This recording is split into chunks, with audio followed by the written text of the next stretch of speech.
마태복음 26장 27절과 28절 두 절만 함께 봉독하시겠습니다. 또 잔을 가지사 감사기도 하시고 그들에게 주시며 이르시되 너희가 다 이것을 마시라. 이것은 죄 사함을 얻게 하려고 많은 사람을 위하여 흘리는 바 나의 피 곧 언약의 피니라. 아멘. 오늘 이 시간은 우리가 하이델베르크 신앙고백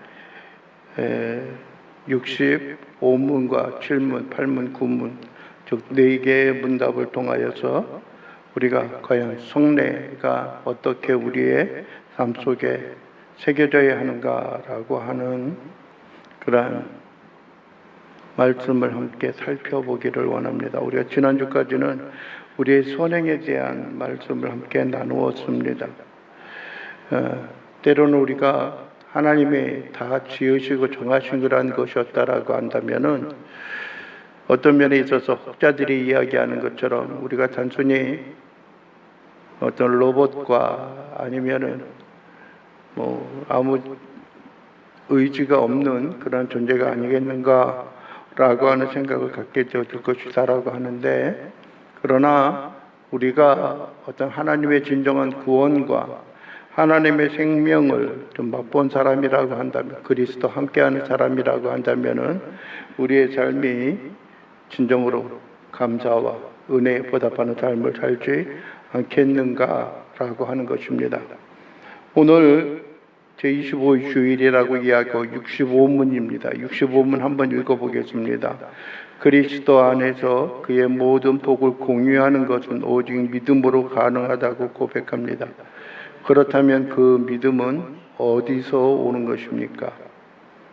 뭐라 그래요? 성령께서 거룩한 복음의 설교를 통하여 우리 마음에 믿음을 창조하시며 거룩한 성례를 사용하시어 그 믿음을 확증하십니다. 첫째는 뭐라고 해요? 첫째는 어떤 그 말씀, 그 설교, 선포되는 설교, 말씀을 통해서고, 두 번째는 뭐예요? 성례를 통해서라는 거예요. 근데 설교가 여러분들이요 무슨 설교예요? 거룩한 복음, 거룩한 복음의 설교예요. 복음, 하나님의 말씀이 선포되어져야 하는 것들입니다. 근데 어떠한 사람들은 어떤 설교의 시간에 자기 자신의 이야기를 한다든지 어느 특별한 이슈가 되어지고 있는, 사회의 이슈가 되어지고 있는 그러한 내용을 이렇게 설명하고 강의하고 해석하는 것으로 어떤 설교의 시간을 대체하는 그러한 경향들이 있습니다. 설교에 있어서 가장 중요한 것은 무엇이냐면 하나님의 말씀 복음이에요. 오늘 우리가 오전에도 말씀을 보았던 것처럼 믿음은 들음에서 나며 들음은 그리스도의 말씀으로 말미암는다라고 했던 것처럼요, 우리가 하나님의 말씀을 듣는 일이 있어야 되고요, 예배 가운데 있어서도 설교 가운데 있어서도 하나님의 말씀이 선포되어지는 것, 하나님의 말씀이 증거되어지는 것이 가장 중요한 그런 역사이고 가장 중요한 그런 내용임을 여러분들이 잊지 않고 기억하기를 원합니다. 아까 우리가 보았던 것처럼 로마서 10장 17절도 있죠. 예배 시간에 보았던 것처럼 믿음은 들음에서 나고 들음은 그리스도의 말씀으로 말미암는다라고 하는 것과, 또 한 가지 우리가 보게 되어지는 것이 베드로전서 1장 23절에서 25절입니다. 한번 볼까요? 베드로전서 1장 23절에서 25절입니다.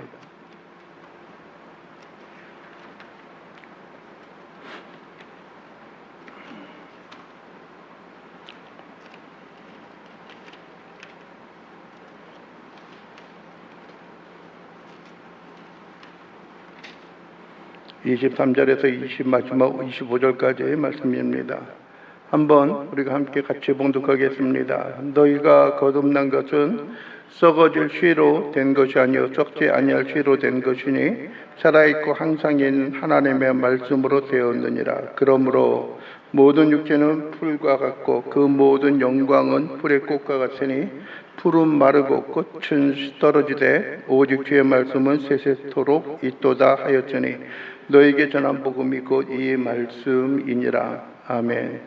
여기서 말하고 있는 것이 무엇입니까? 썩어질 씨와 썩지 아니할 씨라고 이야기합니다. 썩어질 씨라고 이야기하는 것은 씨, 라고 이야기하면은 뭐 간단하게 말하면은 심겨져서 열매와 결실을 맺는 건데, 그거는 첫째는 율법에 의한 것이 아니고 두 번째는 혈통에 의한 것이 아니라 썩지 아니할 시, 즉 23절에서 이야기하고 있는 것처럼 살아있고 항상 있는 하나님의 말씀으로 말미암아 우리가 새로운 생명을 얻을 수 있다라고 하는 것입니다. 새로운 생명을 얻을 수 있는 거예요.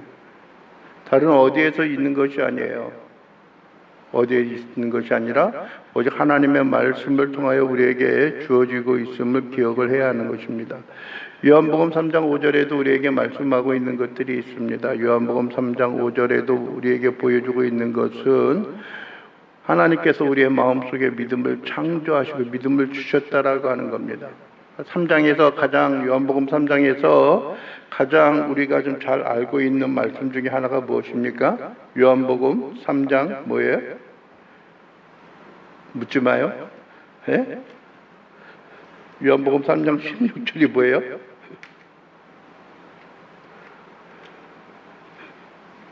하나님이 세상을 이처럼 사랑하사 독생자를 주셨으니 이는 그를 믿는 자마다 멸망치 않고 영생을 얻게 하려 하심이라 라고 말합니다.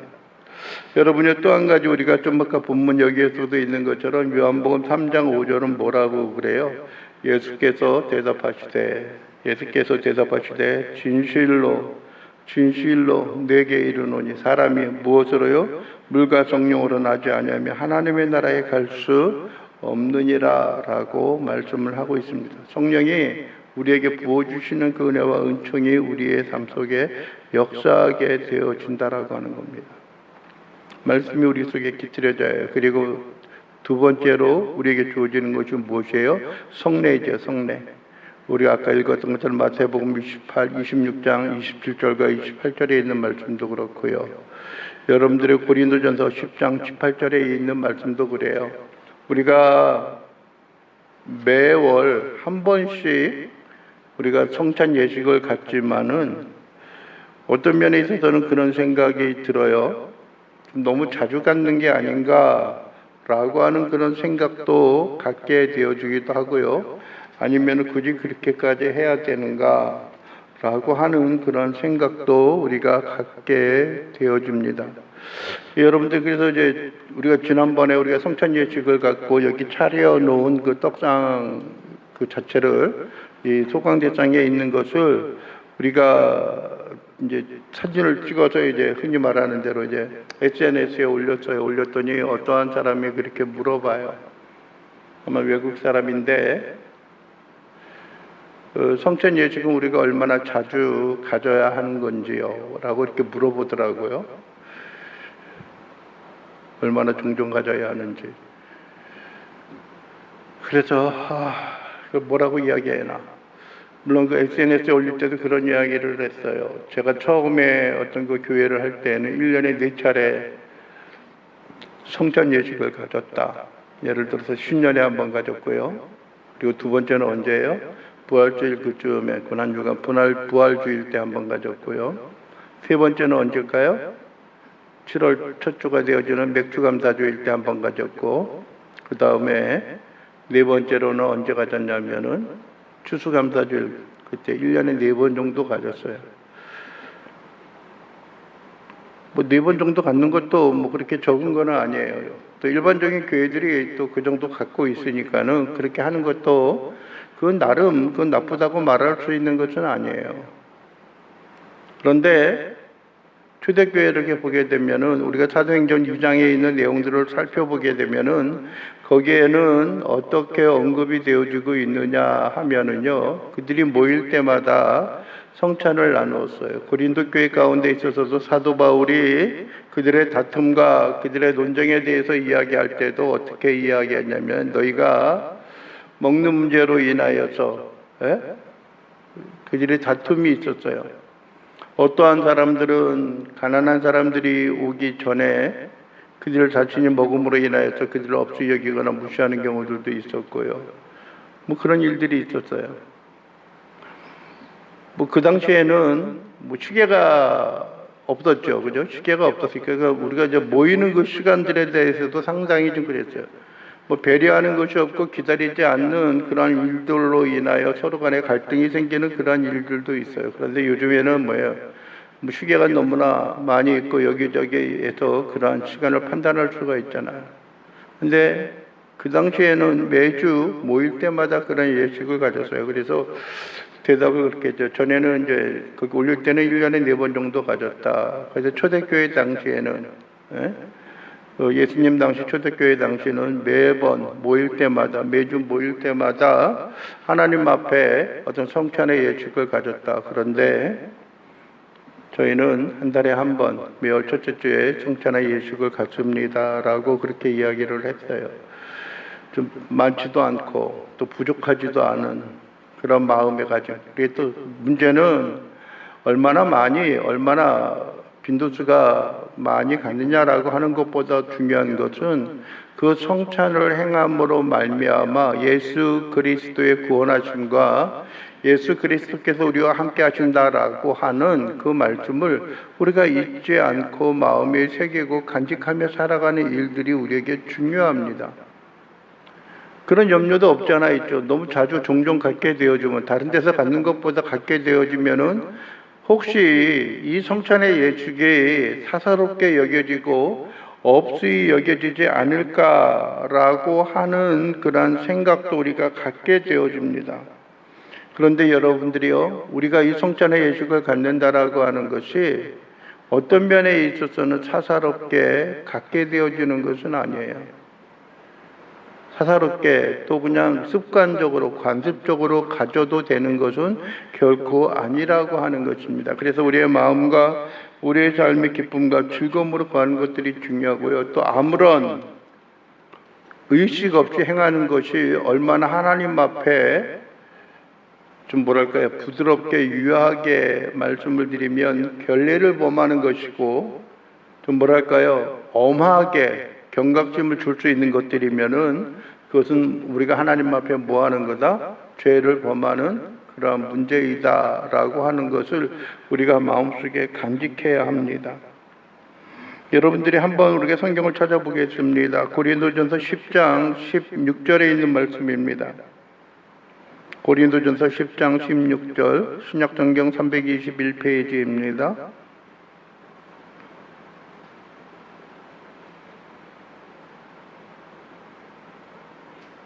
함께 봉독합니다. 우리가 축복하는 바 축복의 자는 그리스도의 피에 참여함이 아니며 우리가 떼는 떡은 그리스도의 몸에 참여함이 아니냐라고 말합니다.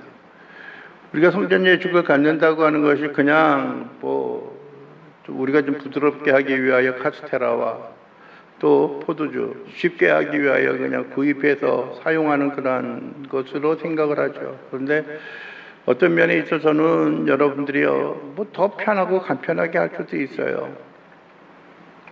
캐톨릭이나 아니면 다른 곳에서는 떡에 대해서 얇은 어떤 동전만한 그런 것으로 이렇게 대신하는 경우들도 있고 포도주를 이렇게 나누는 경우들도 있죠. 그런데 오늘 사도 바울이 고린도 교인들을 향하여 말하고 있는 것이 그 마시는 자는 어디에 참여하는 거다? 그리스도의 피에 참여하는 것이고 그리스도의 피에 참여하는 거예요. 그리고 먹는 떼는 떡은 어디에? 그리스도의 몸에 참여함이 아니냐. 이미 사도 바울이 만났던 예수 그리스도 그분은 이미 죽으셨어요. 그죠? 그리고 부활하셨고 늘 주의 사역을 위해 하나님의 사역을 위해 늘 행하시는 그런 일을 볼 수 있는데 사도 바울이 만난 바도 그렇지요. 예?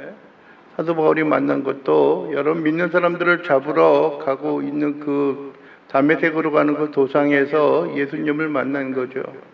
그러니 그것이 실질적으로 그가 최후의 만찬에서 경험한 것은 아니지만은 주님께 받은 말씀과 주님께 받은 그 교훈을 따진다면은 우리가 성찬 예식에 참여하는 것은 예수 그리스도의 죽으심과 희생, 그걸 통하여 우리를 위하여 구속하시는 하나님의 은혜가 우리의 마음과 우리의 삶 속에 그대로 간직되어지고 우리에게 새겨지는 그런 일들이 되어지는 것이다 라고 하는 것을 가르치는 거예요. 그냥 단순히 떡이 아니고 단순히 잔이 아니고 그것이 무엇이에요? 예수 그리스도의 몸, 찢기신 몸이고 또 뿐만 아니라 어떤 예수 그리스도께서 흘리신 그 피에 우리가 참여하는 거예요. 참여하는 거예요. 그것을 우리가 바라보게 되어지는 것입니다. 그래서 여러분들이요, 우리가 매월 갖는 그런 성찬의 예식이지만은 여러분들의 마음과 삶 속에 온전히 그려지고 또 온전히 간직되어지는 그러한 시간들이 되어질 수 있게 되기를 간절히 바라고 원합니다. 그러면 66문에서 우리에게 이야기합니다. 근데 성례가 과연 무엇이냐? 성례가 무엇이냐라고 이야기합니다. 거기서 뭐라고 이야기합니까? 주보에도 실었지만은 성례란 눈으로 볼 수 있는 거룩한 표시이며 보증입니다. 하나님께서 성례를 제정하셔서 그것을 행하는 우리들이 복음의 약속을 더욱 명확하게 이해하도록 하시고 자신의 약속을 확증하십니다. 하나님께서 약속하신 복음은 이것입니다. 즉 그리스도께서 십자가에서 성취하신 단번에 속죄로 말미암아 은혜를 따라서 우리의 죄를 용서하시고 영생을 부여하십니다. 여기서 어떤 그 가운데 하나 좀 용어 가운데 좀 우리가 많이 쓰지 않는 그러한 것들이 있는데 보증이라는 거예요. 보증이라고 하는 말도 우리가 좀 생각해 보아야 하는 것들이고요. 또 뿐만 아니라 복음의 약속 더욱 정확하게 이해하도록 하시는 거예요. 그래서 이것은 너희를 위하여 흘리고 찢기신 그 뭐라고요? 새 언약이다라고 우리에게 말씀하고 있는 것들이죠. 그리고 또 한 가지 여기서 이제 이거는 이제 평소 다른 데서 사용하지 않는 용어인데 두 번째 밑에 있는 단락의 그 가운데 세 번째 줄에 보면 단번의 속죄예요. 단번의 속죄.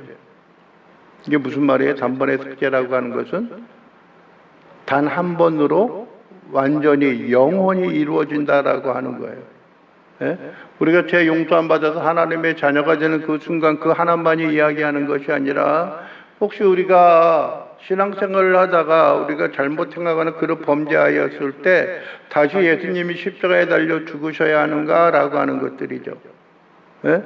지금 예수님이 어디 계셔요? 하나님 보좌 우편에 앉아 계신데 우리가 다시 어떤 그 범죄를 행할 때마다 우리가 지지난 시간인가도 이야기했던 것처럼 예수님을 다시 불러내리는 거냐 아니면은 연옥고에 내려가셨던 그 예수님을 어떻게 다시 우리가 뭐 하는 거다? 끌어올리는 것이냐라고 하는 것이 아니라 한 번에 영원히 그러니까 이제 다른 쪽에서 단번이라고 하는 것보다도 영단번이라고 해요. 영원히 단 한 번으로 이루신 그런 은혜라고 하는 겁니다. 그래서 여러분들이 우리의 마음과 삶이 이 예식을 행함으로 말미암아 우리로 하여금 주님이 우리를 위하여 죽으셨고 피 흘리셨다라고 찢기시고 피 흘리셨다라고 하는 것은 우리가 그 골고다 언덕에 갈보리 십자가상으로 우리가 나아가지 아니한다면은 우리가 그것을 깨달을 수가 없잖아요. 볼 수가 없잖아요. 예? 뭐 때로는 어떤 영상이나 영화의 어떤 그런 한 장면으로 인하여서 예수님이 상하시고 찢기시는 그러한 장면을 좀 뭐랄까요, 리얼하게 그 표시하는 그러한 경우들도 있지만은 어디까지나 그것은 하나의 어떤 표현 기법으로 인한 것이고 여러분들이요, 우리가 어떤 예수님의 죽으심에 대한 것을 우리가 확증할 수 있는 것은 우리가 성찬 예식을 통하여서 보여지는 우리 주 예수 그리스도의 하나님의 그 구속에 대한 거룩한 표시가 되어진다라고 하는 것입니다. 그래서 여러분들이요, 우리는 그냥 오늘 아침도 안 먹었는데 이왕이면은 좀 떡을 좀 크게 좀 썰지라고 하는 그런 생각이 가질 수도 있고요. 우리의 목소리가 우리가 목이 좀 칼칼하고 허겨지고 갈급하기도 한데 이왕이면 포도주잔을 좀 뭐랄까요, 죄송합니다. 세상적으로 말하면 소주잔과 같이 좀 큰 데다 주문은 안 되나? 그 좀 돈이 좀 모자랄 것 같으면 내가 좀 보탤 수도 있는데 라고 하는 그런 생각을 갖는 그런 경우들도 있을 수가 있잖아요. 이왕이면 이번 떡은 왜 이렇게 맛이 없고 이렇게 뻑뻑하고 그래? 뭐 그럴 수도 있고요.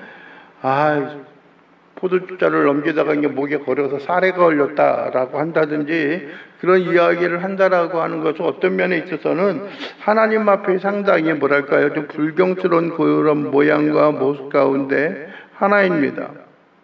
이것은 바로 하나님께서 우리에 통하여 구원에 대하여 약속하신 그러한 징표이고 그러한 예표입니다. 그래서 여러분들이 거기 성경에 나와 있는 것처럼 창세기 17장 11절에는 뭐라고 이야기합니까? 한번 보실까요? 창세기 17장 11절입니다. 구약성경 22페이지 보면은 17장 11절에 보면은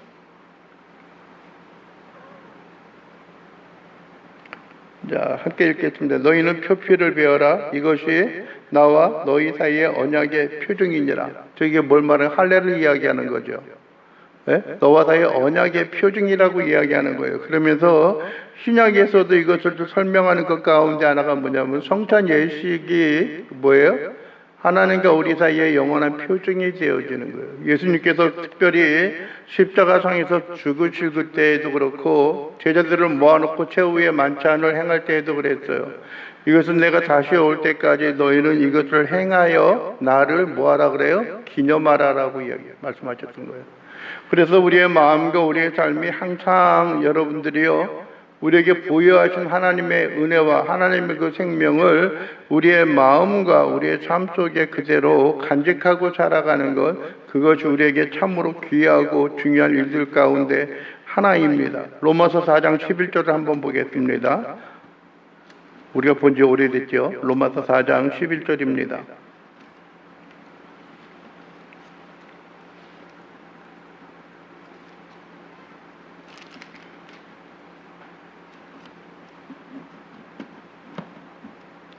한번 볼까요? 함께 읽겠습니다.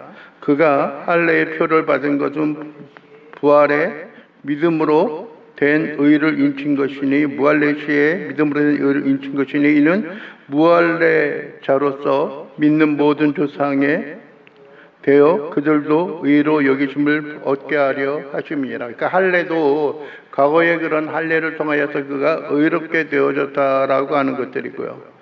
또 뿐만 아니라 아까 우리가 읽었던 처음에 마태복음 26장 27절과 28절에 있는 말씀도 그렇습니다. 여러분들이 그러한 것들이 우리가 새로운 언약과 은혜 가운데 거하는 것이고 우리의 몸을 용서하시고 우리의 영혼을 용서하시고 우리에게 영생을 부여하신다라고 하는 하나님의 그 생명과 하나님의 그 은혜가 우리의 마음과 우리의 삶 속에 그대로 간직하고 더불어 살아갈 수 있는 그런 심령이 되기를 원합니다. 성경 말씀 한두 군데만 더 보도록 하겠습니다. 사도행전 2장 38절입니다. 사도행전 2장 38절.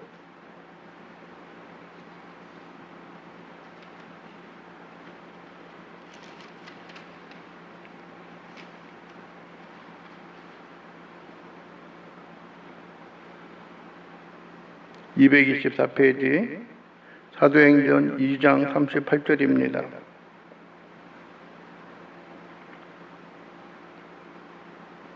함께 읽겠습니다. 베드로가 이르되 너희가 회개하여 각각 예수 그리스도의 이름으로 세례를 받고 죄사함을 받으라. 그리하면 성령의 선물을 받으리니. 각각 예수 그리스도의 이름으로 뭘 받으라 그래요? 세례를 받으라 그래요. 구약성 시대에는 뭘 했어요? 할례를 받았고 그 언약의 백성이 되어졌어요. 이제 그런데 신약에 넘어와서는 무엇이 되어지는 거예요? 세례를 받는 거예요. 세례. 그러면 너희가 성령의 선물을 받으리니. 그러면서 이야기하고요. 또 한 가지 베드로가 복음을 전하면서 했던 것이 과연 이방인들도 세례를 받는 것이 가능하냐, 세례를 받아도 되느냐라고 하는 이야기입니다. 그래서 구원받은 자들이 하나의 표징이고 하나님의 의잖아요. 그죠? 그런데 받아도 되느냐라고 이야기하는데 베드로가 변론하고 베드로가 증언한 것들 가운데 하나는 그가 성령을 이미 받았는데 세례를 받는 것이 무엇이 꺼리낌이 있겠느냐라고 하는 것들이에요. 거꾸로 말하면 여러분들이요. 우리가 세례를 받았다라고 하고 하나님의 자녀로 인친 많은 어떤 회중 앞에서 공회원들 앞에서 우리의 삶의 역사를 보았다라고 한다면 우리가 또 무엇이 갈망하는 것이 필요해요? 성령을 받는 것이에요. 성령의 사람이 되어져야 하는 거예요. 물론 우리가 좀 거룩하게 하고 우리가 겸손하게 따져서 내주하시는 우리 마음속에 임재하시는 성령을 의미할 수도 있지만은 성령의 역사와 은사들에 대해서 우리가 한 번쯤은 좀 숙고하고 한 번쯤 그 은혜와 은사를 좀 사모하는 그런 일들이 있어야 돼요. 가장 어떤 보편적인 것들 가운데 하나가 방언하는 은사다, 방언 통역하는 은사다라고 이야기를 합니다. 그래서 어떠한 사람들은 성령의 은사들 가운데 눈에 확고하게 띄어지는 그러한 일들 때문에 그것이 전부인 양, 그것이 모든 것인 양이라고 생각을 합니다. 그러나 사도 바울이 이야기했던 것처럼 고린도서 가운데 있어 성령의 은사는 꼭 그것만이에요. 병 고치는 은사도 있고요. 또 방언하는 은사, 방언 통역하는 은사, 또 말씀을 가르치는 은사, 예언하는 은사, 다양한 흔히 말하는 은사들이 있어요. 그러나 13장에서 이야기하는 것처럼 믿음, 소망, 사랑 이 세 가지는 항상 있을 것인데 그 중에 제일은 사랑이라고 말씀하죠. 12장에서 성령의 은사에 대해서 이야기하면서 뭐라고 말하냐면 내가 더욱더 큰 은사를 너희에게 가르칠 것이다, 이룰 것이다 라고 말씀하고 있는 거예요. 그게 뭐야? 그러면서 말씀하고 있는 게 뭐였어요? 사랑이었어요. 사랑도 여러분들의 은사예요. 교회를 세우고 교회의 주의 나라, 하나님의 나라를 건설하고 교회를 이끌어가는 그런 일에 있어서 여러분들이 하나님께서 이루시고 행하시는 부여하신, 흔히 요즘 말하면은 달란트와 그런 선물을 하나님께서 우리에게 주실 것이다, 주신다라고 하는 것을 생각을 해야 됩니다. 그럼 내가 과연 주의 몸된 교회와 교회를 위하여서 나에게 주신 하나님의 재능과 하나님의 달란트가 과연 무엇일까라고 하는 건, 내게 주어진 건 무엇일까? 다른 사람이 갖지 못하고 다른 사람이 하지 않는, 또 내가 특별히 나만이 나서서 나만이 앞에 나가서 행할 수 있는 교회를 위한 섬김의 그 모습은 무엇일까라고 하는 것을 돌이켜보면서 그것이 하나님이 나에게 주신 은사고 그것이 하나님이 나에게 주신 재능이요 달란트임을 우리가 잊지 않고 마음에 새기고 나가는 것들이 필요합니다. 마지막으로 한 군데 성경 말씀을 더 보고 마치도록 하기를 원합니다. 히브리서 10장 10절입니다. 히브리서 10장 10절. 아까 단번에 속죄로 말미암아 은혜를 따라서 우리의 죄를 용서하시고 영생을 부여하십니다라고 했던 그 말씀과 같이 히브리서 10장 10절입니다. 함께 봉독합니다. 이 뜻을 따라 예수 그리스도의 몸을 단번에 들이심으로 말미암아 우리가 뭘 얻었어요? 거룩함을 얻었다는 거예요. 거룩함.